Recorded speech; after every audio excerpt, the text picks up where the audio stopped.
তিনটি বিষয়ে সবসময় সাবধান থাকবেন। কখনো এই তিনটি কাজ করবেন না। যদি করেন তাহলে আপনার দুনিয়া এবং আখিরাতের জীবন বরবাদ হয়ে যাবে। নাউজুবিল্লাহ, নাউজুবিল্লাহ। সেই তিনটি বিষয় কি?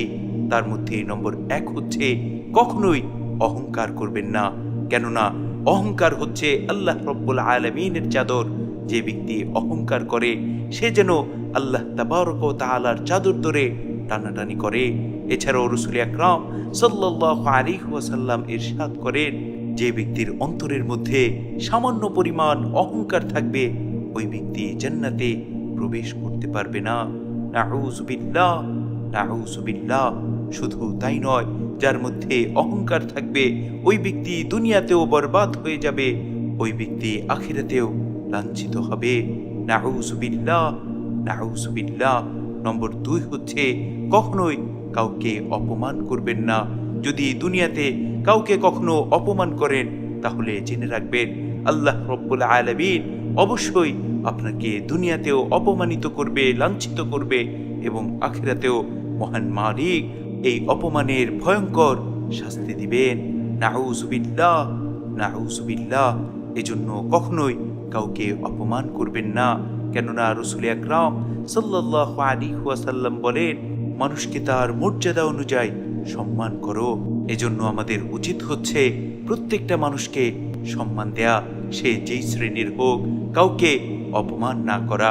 নম্বর 3 হচ্ছে কখনোই অতিরিক্ত আশা আকাঙ্ক্ষা করবেন না।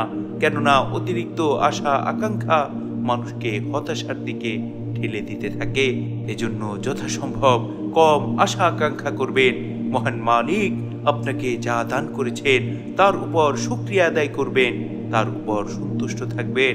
তাহলে দেখবেন মহান রব্বে কারীম অবশ্যই আপনাকে তার নিয়ামত বাড়িয়ে দিয়েছেন এবং আপনাকে খুশি করে দিয়েছেন।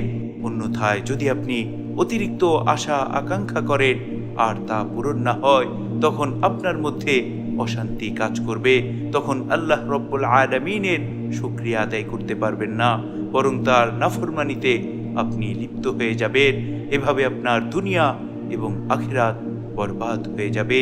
এজন্য আমাদের প্রত্যেকের উচিত হচ্ছে এই তিনটি জিনিস থেকে সর্বদা সাবধান থাকা। জীবনে যে কোনো পরিস্থিতি হোক না কেন কখনোই অহংকার করা যাবে না, কখনো কাউকে অপমান করা যাবে না এবং কখনো অতিরিক্ত আশা আকাঙ্ক্ষা করা যাবে না। যদি আমরা এই তিনটি বিষয়ে সতর্ক থাকতে পারি তাহলে আমাদের জীবন অত্যন্ত সুন্দর হয়ে যাবে। অন্যথায় আমাদের দুনিয়া এবং আখিরাতের জীবন বরবাদ হয়ে যাবে। আল্লাহ রব্বুল আলামিন আমাদের প্রত্যেককে এই তিনটি বিষয় থেকে সাবধান থাকার, সতর্ক থাকার তৌফিক দান করুন। আমিন।